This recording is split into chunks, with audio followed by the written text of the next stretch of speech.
Hello, everyone, and welcome to Boston Balling. I'm your host, Gabby Hurlbut. It's a beautiful day today up here in Connecticut. Just awesome weather. I was sitting outside earlier and it was really nice. Super happy that we're turning that tide into springtime. Finally, for those of you who are UConn fans like myself, also basking in last night's national championship win. I am so excited and so happy. Definitely a great Monday night and start of the week for me. So I'm happy to bring you another episode of the show. Baseball season is here. We are officially underway. There's been a few games already so far that the Red Sox have played. So I'm excited to bring you another episode of the show here with somebody who, knows what it's like to be in the Red Sox organization, has played for them before, now works on the scouting side of the Red Sox. So getting a little bit of a different exposure to the game. So I'm excited to talk to him about all of that on the show today. Josh Ockimey, how are you doing? Gabby, I'm great. Thank you so much for having me today. And also congratulations to you UConn fans up there. It was a great game, great season, and I'm excited because love this team from the start of the season, and I'm so happy. They got the natty. So Yeah, this team this year was super fun. And I mean, even their tournament run, just winning hmm every game in the tournament by double digits is crazy to think about. oh yeah, they were certainly fun to watch. Yeah. Certainly. So Yeah, for me, growing up in Connecticut, I actually grew up less than 15 minutes from the UConn campus. And so my wow. grandfather always had season tickets to UConn basketball and football Oh games. So I wow. was kind of just born into the fandom. So it was a cool experience. Oh, that's awesome. What a treat too. That, great Yeah. basketball program too. God, you've probably seen some super fun games. Oh yeah. Yeah, definitely So, for sure. It's definitely a great uh, basketball school. oh yeah. But yeah, I'm excited to have you on the show. I really appreciate you hopping on with me today. I know there's quite a bit that I definitely want to talk to you about and learn from you. So kind of to start, I know you had mentioned, you grew up in Philly. So when did you kind of first, fall in love with baseball? Uh, yeah. So I honestly I'm trying to think of like the earliest I remember, and I mean I remember playing t-ball right around 5 6 years old, in the same little league that my dad played in when he was little. So it's it was just, this almost like just a small city. It's called like Darby, Pennsylvania. But yeah, I mean, me, my dad, we had both my cousin, well, not both, all my cousins and family. We were kind of all in the same league.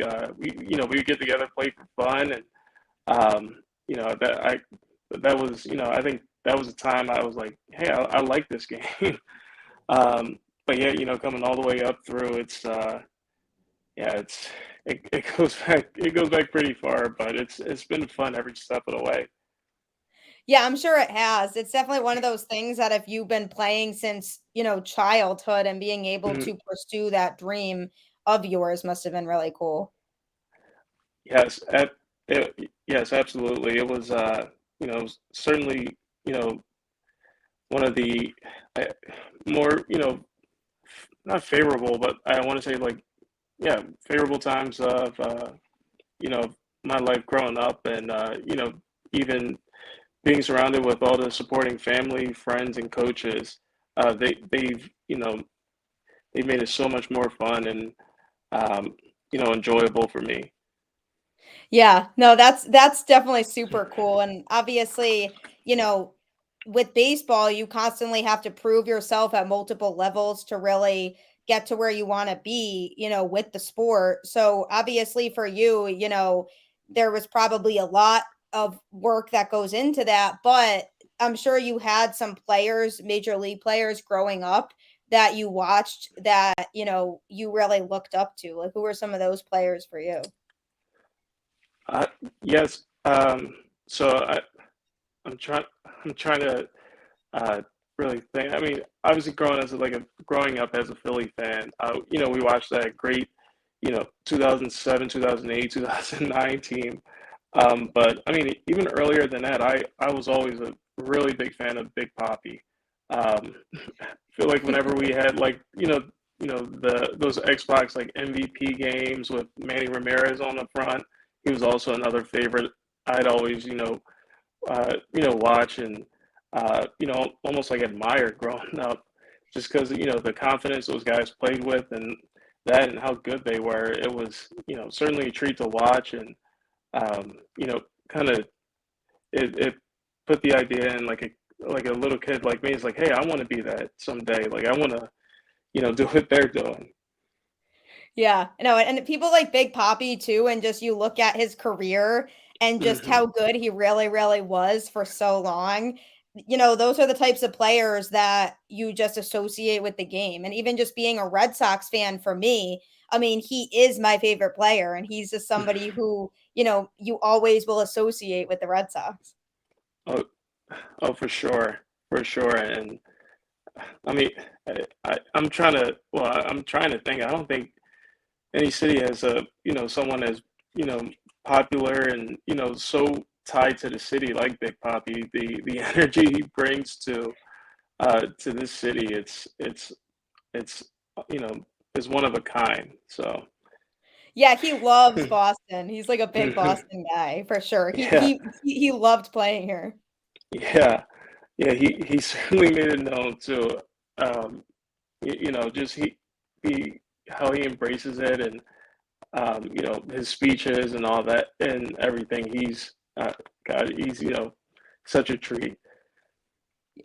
Yeah, no, for sure. I love hearing him, talk and give like motivational words to, other players in the game and everything. He's just Hmm. he's just he's just a good guy and just loves baseball.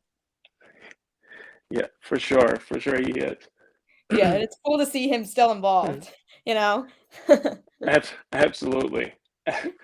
He was Um, a wait. No, I saw that he was at the Worcester game at their season opener, right? yeah, If I'm not yeah, mistaken. That's yeah. Isn't awesome. that cool?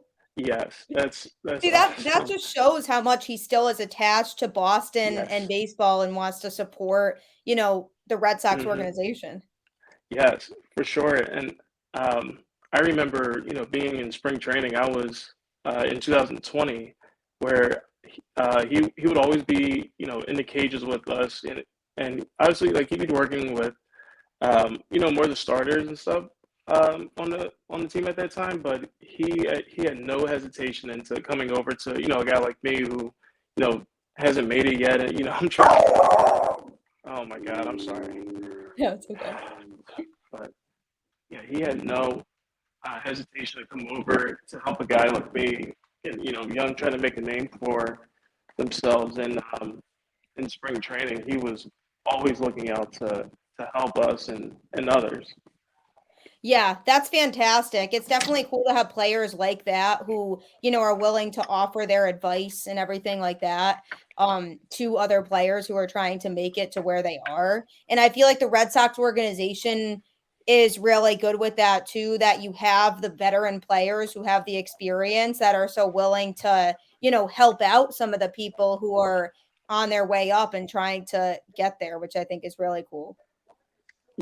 Yeah, I mean, and I'm sorry, I want to clear that up. That's for like all their former players and I mean, I saw Mike Lowell down here at one of the games, and he was watching and helping guys, um, during their batting practice, and I mean, Pedro's down there all the time. They make it such a fun time to be around these guys and not only be around them but learn. Yeah, no, for sure, and when you name guys like that, I mean, those guys are all legends too, so who Oh better yeah, to learn from than guys like that who really made Ex- it, you know? exactly. So for you, obviously growing up around baseball and always wanting to be involved with baseball, what would you say were kind of, the biggest challenges when it came to really getting yourself out there and getting yourself noticed by like, Major League Baseball scouts when you were in that whole process? Uh, so honestly, kind of finding a way how to bring out the best in yourself while playing, or finding a way to go out there and play your best game. I really thought that the more you tried to show something while you played, like, you try to, show how far you can hit a ball, you end up swinging harder and missing, rather than, playing the game for fun and to win, brings back that competitive edge that, you know, you should have as an athlete.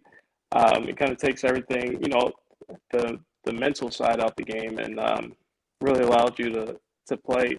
So that was one thing I really had to really learn, and honestly, just getting more exposure. Uh, the, you know, the talent that I played against at the time.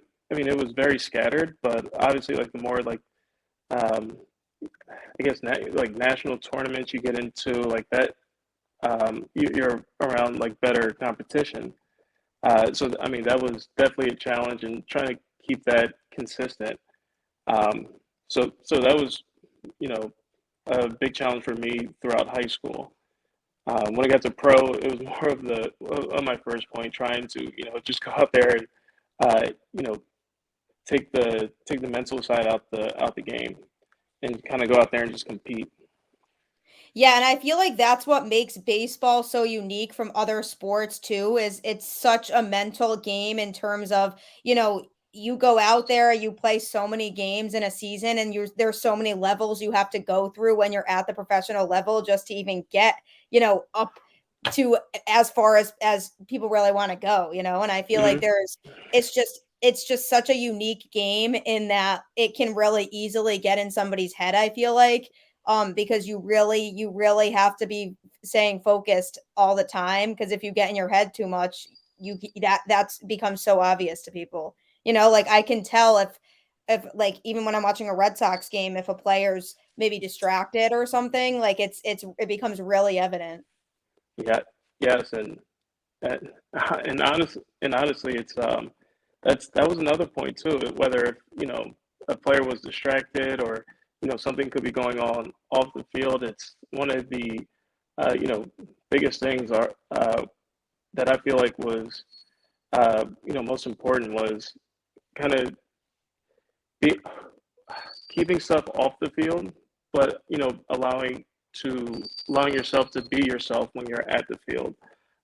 Meaning, like, it's very hard to take your off life, or off the field life problems into not bring them into the locker room with you, because that can start to affect the chemistry and everything that was built you know with you and your teammates. Um, or and vice versa, it could affect the way how you play on the field too. So that was one thing that was a big challenge for me early on. So, Yeah, for sure. I definitely could see that it would be. Anything else going on in your life? Because obviously we all have yeah, outside things that go on in our lives, but being able to, separate that from the game probably sometimes can be difficult, I would imagine. So I always admire players for being able to still go out there and play their game despite that stuff. yeah, yes, it's very it's very hard, and I certainly I wouldn't, I felt like I never held it against someone either if they did, happen to bring, that problem in, because again, I know it's like, hey, that's something, off the field that, you either can't, you're not, well, you can't control, or, it's, you know, I never held that to someone. Yeah.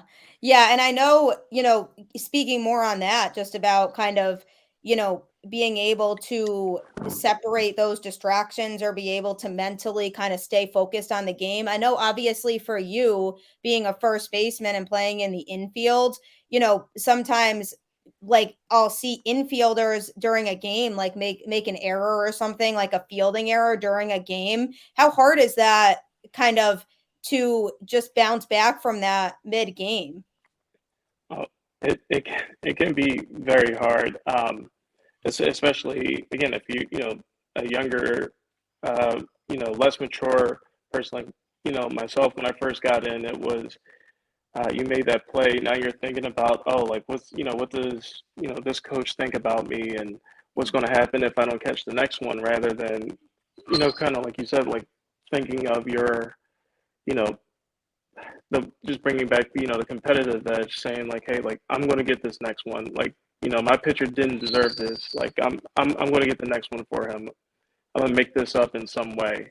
That's how I felt like I've always looked at it, and it may not have turned out to you know work, because again, like there's going to be games where you have like multiple errors, but just the way of you go after it and say like you know forget this last one, I'm going to get this next one. Yeah, or I've even seen players who will make an error in the field, but then in their next at bat, they'll go deep or something. And it's Yes, like, well, that's yes, definitely a way to make up for the error too, is just to hit a home run right, on your next at bat. right, right. And I felt like that was a way that like you said, you could make up for that. Yeah, So for sure.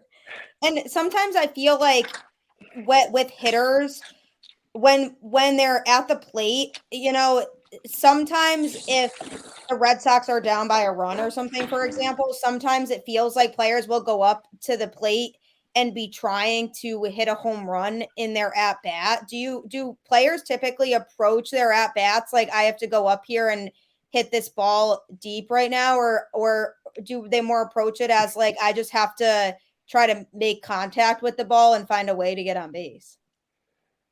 um, I'd say it depends on the type of hitter, and Okay. obviously, like you said, like the dictation of the game. I I felt like it's super hard to go up there and say I'm going to hit a home run, like give us the lead. Um, Yeah. just that extra amount of pressure added on yourself. I'm not saying it doesn't happen, but it's it's hard to go up there with all that pressure, and say like I felt like you're more mad when you don't get that home run at that time, like you said, because not I need to give us the lead here, but um, I'd say going up there with a better plan or approach, saying I'm gonna make this pitcher throw a lot of pitches, or I'm gonna find a way to get on base here just to kind of chip away at this guy. Um, that I felt like when I got more mature, that was the best way to go at that at that I'm trying to say at bat at that point in game.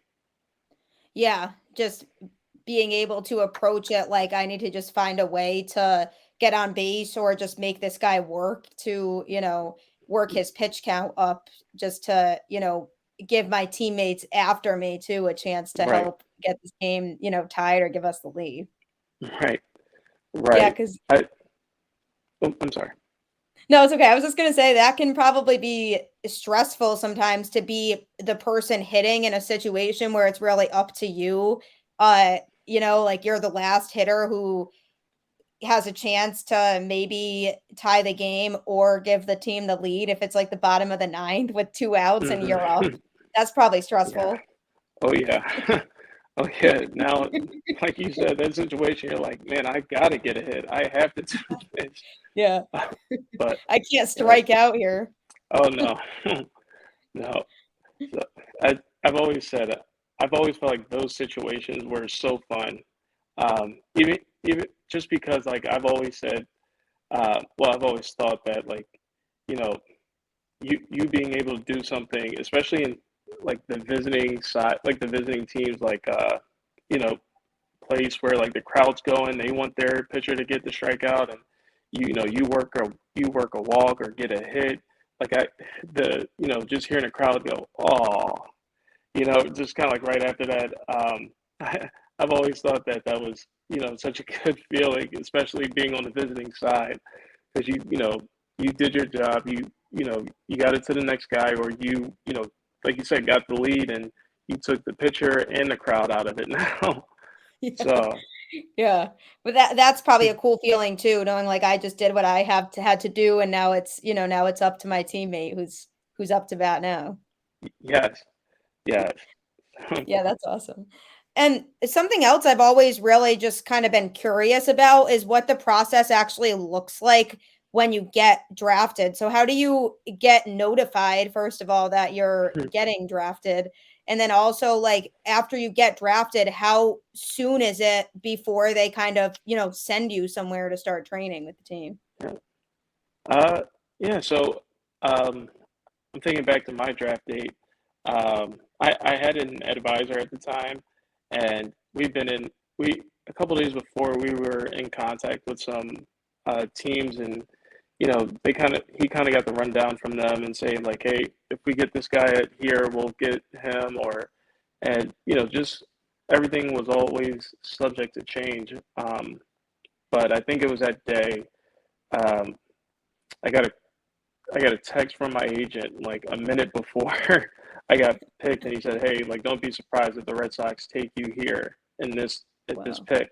And and sure enough, like a minute later, um, I got I was watching the live feed, and I saw my name come up, and I was with my family, and we all we were all happy and jumping around and everything. And then I think about a week and a half to 2 weeks later, I was down here in Fort Myers. Well, Oh, down wow. in Fort Myers. That's Yeah. quick. Oh yeah. They don't Yeah. mess around. Oh no, no, because I want to say the season like from the draft date that year, the Florida Gulf Coast League, which is like your first year, in pro ball. I want to say it's like maybe 2 weeks or 3 weeks after the date. So and within that within those 3 weeks you got to you're getting your physicals and doing all these tests just to make sure you can play and go out there and practice. But um, yeah, so I mean, if you so that was the Florida Gulf Coast League, which is now the Florida Coast League. Then there's um, short at that time it was short season single A, then it was full season low A, full season high advanced A, double A, triple A, and then the big leagues. Yeah, So that's so many levels. yeah, yeah, and honestly, I'm super grateful to have gone through all of them. That the teammates that you that I was able to play with.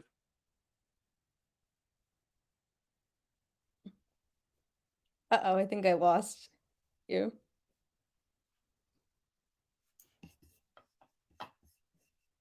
I'll see if Oh, there we oh, go. yeah, we're good. Yeah, I just lost you for a second, but we're good. My Um, apologies. no, it's okay. Yeah, so you were saying the teammates you were able to play with. Yes, they have turned lifelong friends.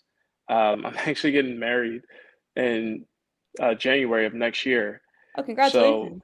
thank you. And three of my groomsmen were former teammates that I've met with in professional ball, and I mean and those were the kind of relationships that we were able to build.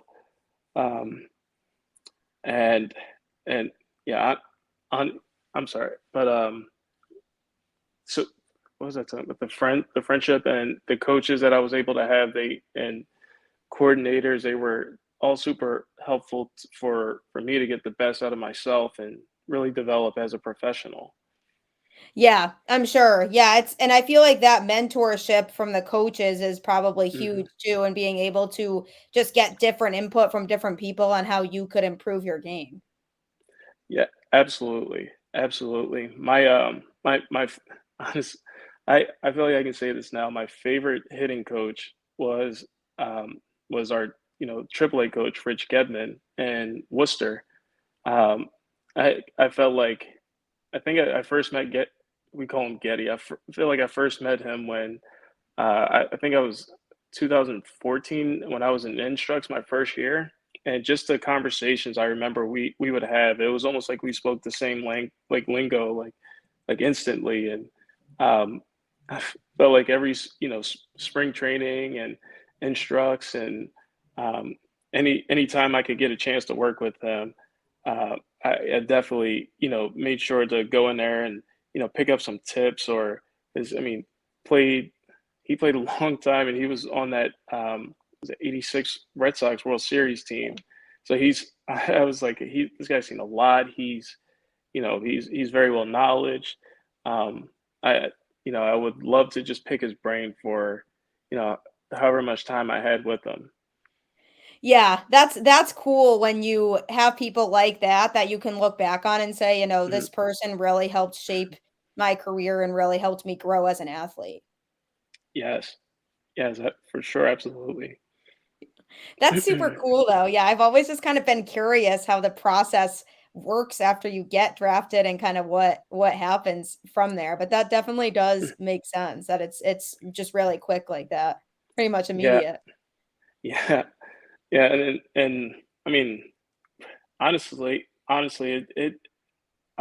a big believer in it taking time to, for players to work their way up, up through the levels. I mean, there's not many, Juan Soto's in the game who, feel like they're up there at, 20 or 21 years old. Um, what I mean, I've always thought like those were kind of like the outliers, and they're just super developed. They're mature enough to be in this game, and they know how to handle their failures and not let it affect them. Um, you know, eh, those guys always felt like you put them on any baseball field, they're going to find a way to have success. Um, and I don't know. I never felt like I was at I never felt like I was at that level when I was at their age. So that speaks, major volumes to the guys who do make it up in 2, 3 years. Yeah, for sure. Yeah, it's also probably cool to think about, how far you really went and how Mhm. there's so many people who play baseball now that, really strive to be that. Oh yeah, uh, absolutely. And again, like honestly, aside from the talent, because their talent stands out enough. It's their mental maturity. 'Cause again, I remember, when I first got drafted, and in a pro ball, that was the first thing I really had to learn. I had to go from playing baseball in high school and tournaments from maybe 3 games a week to hey, you're playing every day now. This is your job. You have to eat right, sleep right. This is what you do one day is going to affect you the next, and how Yeah, you there's play little and things probably that you don't even think about until you get there. right, right. Wow, that's so interesting. So Um, what advice would you give to, kids who love playing baseball and work hard at the game every day now and are trying to make it to the professional level? never, honestly, never give up.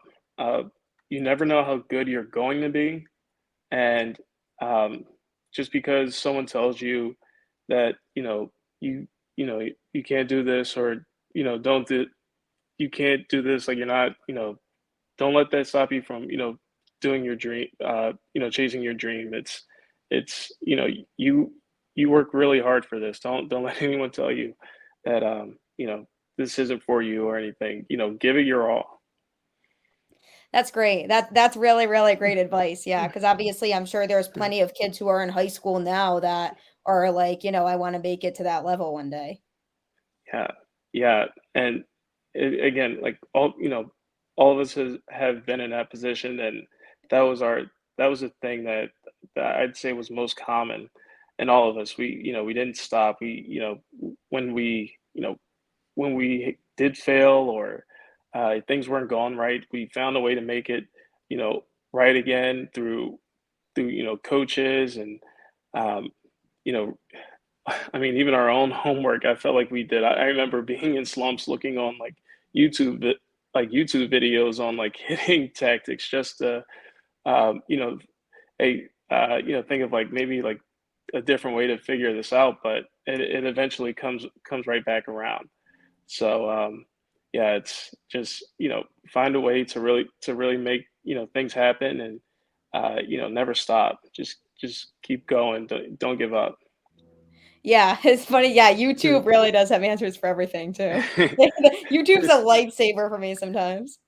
Yes. Yes, I'm trying to think now. I'm like, if I was that age again, it probably would be TikTok. Yep. Yeah, Just TikTok now is the new thing. People are some of my yeah. friends are like, "Oh yeah, I learned new recipes from TikTok and like how to cook different things." You can get anything on that app. Oh. Oh yeah. Oh yeah. It's so funny. Mm, But yeah, obviously, now for you, you're not playing anymore, but you're mhm. still involved with the Red Sox as a scouting associate, which I think is super cool and definitely interesting. What made you want to transition into that? Uh, yeah, so I was honestly thinking about it. Um, I when I made the decision to stop playing, I uh, one thing I always thought was interesting was scouting, and I want to say I think I've started this 2000 like 17 when I was in high A. I kept a journal of every pitcher I faced during the season, and I would always write down like key things about him. What does his fastball look like? Where his arm slot is? What type of pitches does this guy throw? What does that look like? What are the velos on that if I can get it? Just because I felt like it always helped me remember who I just faced, and I felt like it helped me. So, thinking about that, I was like, well, why don't I give, scouting a try? It's a great way to, I always said I wanted to get my foot in the door, with with Boston, Boston specifically, um, but find my way into the game and try to be around it. So I I reached out to the Red Sox and said, hey, you know, first of all, thank you for having me, but decided to retire. Um, I would love to offer uh, you know, anything for you guys. I really do appreciate everything that you guys have done to me and helped me develop as not only professional on the field, but off the field. Um, and they got back to me and they said, "Hey, this we have this scouting associate position open," and um, I went through the interview process with that and was extremely happy when I was able to get an offer for that position. So, That's super cool. Yeah, because like you said, even though, you chose to retire from playing baseball, at least you can still be around that sport that you love, that you played for so long, and be able to still use your knowledge of the game to impact the yes, organization that gave you that opportunity? yes, yes. So I'm super happy that not only happy but super excited that I was able to get that um, offer for that position. I was really keen on that, and I was hoping I was hoping that uh, something would come along, and thankfully it did. And it's been a fun journey. I feel like I'm like 2 3 months in, but I'm learning just so much, and the entire this entire process has been fun. Oh, absolutely. Yeah, I'm sure it has. I know that, that they have scouts that cover different areas or regions, if I'm not mistaken. Is there a specific region or area that you cover or that you're assigned to, or do you kind of just do all over? Uh, so I so yeah, yes, I think well, most likely I'm going to be all over. Okay. But for this spring, I specifically had the Braves this spring, so I was able to catch a lot of their games and was able, and especially with them being in Venice, when I got a chance to play the Red Sox, whether it was in Venice or in Fort Myers, I would always uh, you know, travel with them and uh, it's and be with other scouts with the program who have been helping me. That's super cool. Yeah, that's definitely Yeah. cool. And being in this position now, has it, allowed you to get a different perspective on the game than you had when you were a player? Yes. Yes. Uh, I remember going over like one of our meetings, and I remember just thinking in the middle of it, I'm like, this would have helped me so much if I would have been able to see it from that side. And of course, this was just all new, like new data and stuff that that is being picked up and introduced into baseball. But I'm just thinking, I'm like, if I would have had this perspective as a player, this would have helped me so much. But but yes, getting to see you know, what these top tier position players and pitchers look like, um, and and it's been so interesting because our job as scouts is to see that player now when he's like 18 or 19 years old, which is oh, it's pretty hard, but it's yeah, but like I mean I can't imagine what I remember Devers when he was 17 years old in the States That's when he came that's over and I'm like okay at least it's still kind of fresh. I'm like that's what that looks like when that's what that player now looks like when he was 17. So it's like, how many it's of so those weird. players are yeah, right? And I'm like, how many of those players are out there? And yeah, and they're giving us, there's like we call them tool puzzles. It's like there's like tool puzzles to like find that player and what to look for and future major leaguers. And it's just been so interesting to see and learn. And again, it's been so fun throughout this whole 2 months or 3 months. But Yeah. Yeah, and what's kind of, the general criteria that you use to evaluate a player, like when you're looking at a player to be like, "Oh, this kid has a real shot to, make it." yeah, so the one thing I, I guess we can kind of judge it on as as what I'm seeing is their like natural athleticism, like just the way how they move, like how they're moving around the field, when they're if they're a pitcher, when they're on the mound, do they look athletic or do they kind of look just like stiff and strong? And it's it's like an entire puzzle. It's they're as a hitter, their hand-eye coordination, just their natural feel for you know in the box. Like, do they look relaxed? And I remember like hearing all these like tips. I'm like, you guys can see that all in one game, and they're like, yeah, like you can see the guys like you can see the hitters who are in there like they look tense and they look like they're like ready to hit, as opposed to a guy who can hit and he's up there just looks like he's just chilling. And I'm like, oh, I'm like, you know what? All right, I'll try to keep an eye out for that. But and sure enough, you see it.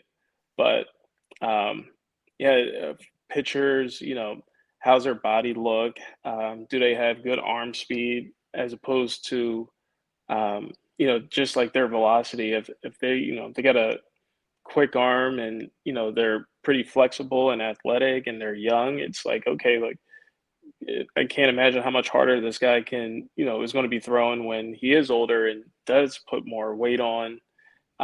If he's throwing 92 at 17 miles, well, at 17 years old, how hard is he going to throw when he's 24, 25? Um, yeah, so just stuff like that. It's been it's been so intriguing. I'm sure it has, yeah, because 'cause you're probably looking at it like, "I wonder how I looked when I was, this Right. age of these kids that I'm Right. watching now play." Right. And I'm like, man, I wasn't the most like flexible guy or athletic guy out there. I'm like, if I could, go back, I'd probably be doing like yoga or something like that instead of just trying to lift like a, bodybuilder in a gym. That's funny. So That's really funny. Yeah, the flexibility is definitely important.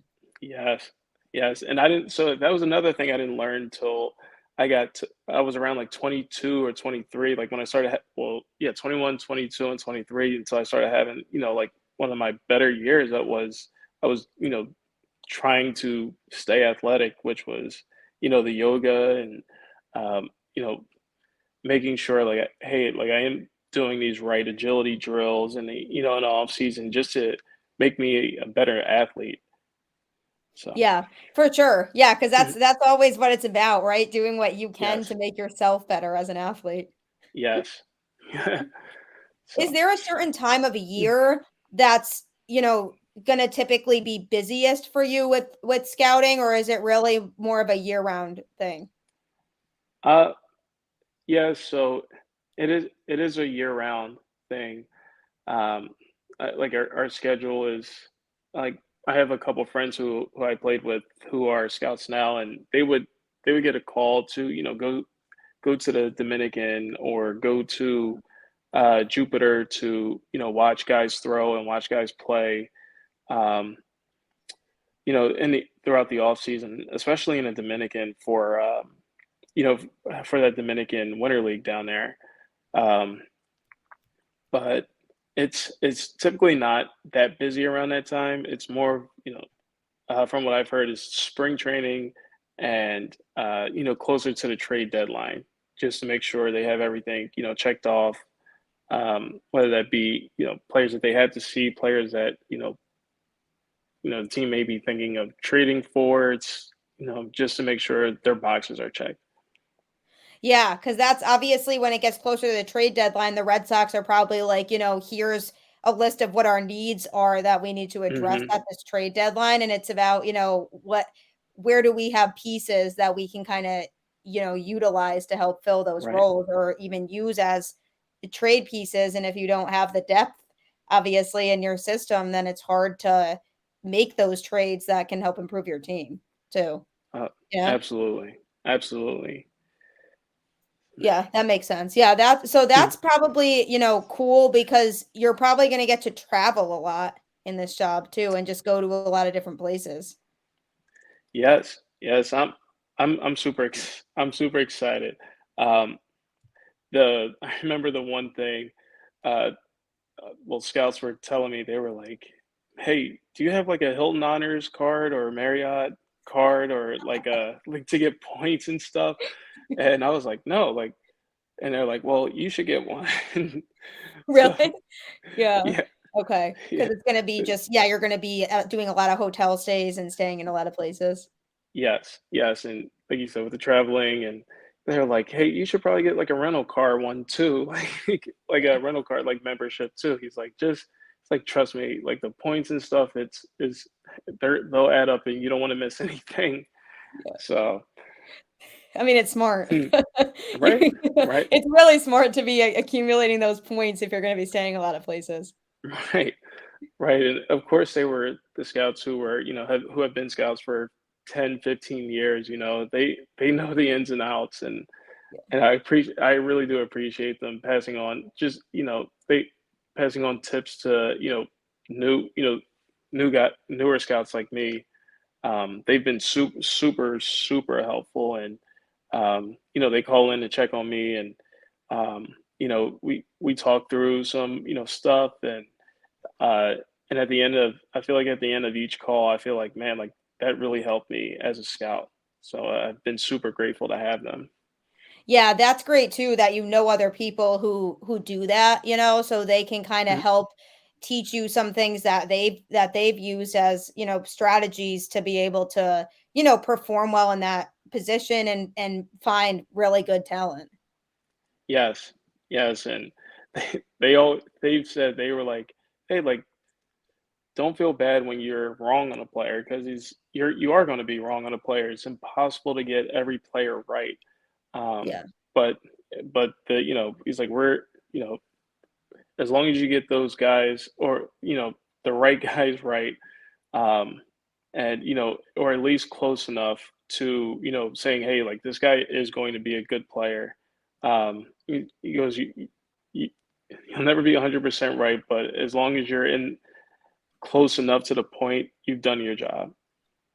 Yeah. No, I like So that. It's that kind of goes with anything in life really too. I feel yeah. like we're never going to be perfect with our Hmm. job or whatever it is we're doing, but as long as we, generally are doing the best job Right. that we can and we're, producing for the most part, then that's really what can be expected of us. Right. We're only Right. human at the end of the day. Right. Right. Um, but yeah, I remember growing up, I was pretty familiar with the Cape Cod Baseball League, and I would go when I was younger sometimes and go up to the Cape with my family, and I would catch some Cape Cod baseball games there. And I remember there being scouts at those Hmm. games, and I know that some of the people that I watched play in the Cape Cod Baseball League are now in professional baseball. So I would imagine there's quite a bit of those types of leagues throughout the country over the summer that college age kids are playing on that really want to Hmm. make it to that next level. Yes. Absolutely. I mean, I remember a bunch of my teammates who I've had the pleasure of playing with. A lot of them did that Cape Cod League, Really? and yeah, yeah. So I mean, like just from my draft, like Sam Travis, and I mean, just from yeah, I mean the what are they, the other guys that they played against too, like I think Trey Turner and like Schwarber were up there too. Wow. Just like I mean, I think Chris Bryant. I mean, just the names that have gone through there. It's like you look at it as like wow, these that league has produced a lot of MLB greats right now. I'm trying to think who else. I mean, obviously, I can't believe I forgot it. Well, I forgot to add him in there. Well, my former teammate Bobby Dahlbeck, he said Oh he yeah. played up there.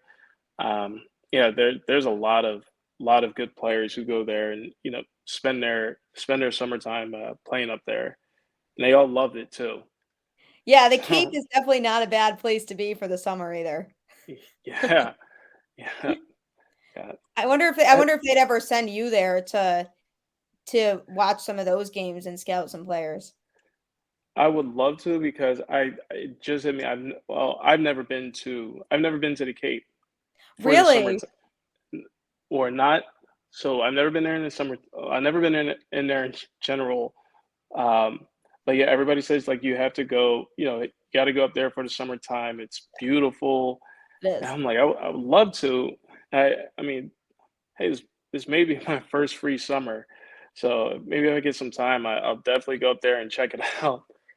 Yeah, I think, for me being from Connecticut, it wasn't really that far. It was only a Hmm. few hours, like, depending on where you went on the Cape, about a 2.5 hour drive or so from where I grew up in Connecticut up to the Cape. So Hmm. even with my family in the summer, it was so easy for us to just go up to the Cape for just a long weekend or something because it was drivable from us. So Hmm. that's probably one of the biggest reasons why I just love the Cape so much. Oh, that's so nice.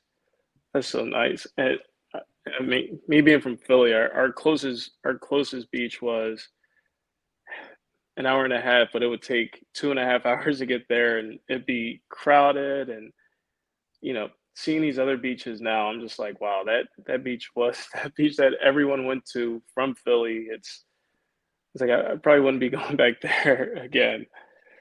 But Yeah. I've seen pictures of the Cape, and it's beautiful, especially in the summertime. I'm definitely going to have to check it out. Yes, I definitely recommend it for sure. All right. You won't be disappointed. There's a lot to Oh, do there too in the summer. yes. Sounds But good. I definitely will then. So, awesome. Yeah, that sounds great. Do you think that scouting is something that you see yourself doing longer term? I I think so. Yeah. Um, honestly, I've kind of just been going kind of like day by day with all this information that's just being thrown at me, and it's been again, it's been fun. It's been fun, like learning all this on the fly. But I I would say so. Um, I feel like scouting is one of those things that constantly change, just due to all the new information that's being added in baseball. It's one of those things that you know again, the scouts that have been scouts for 10, 15 years, they they say the same thing. They're like, I feel like I'm still learning, and I'm in my 15th or 20th year scouting. So I would love to be in scouting for a long period of time. It's again, it's just I feel like it's one of those things that are keep evolving and just just learning so much. It's so fun. Yeah.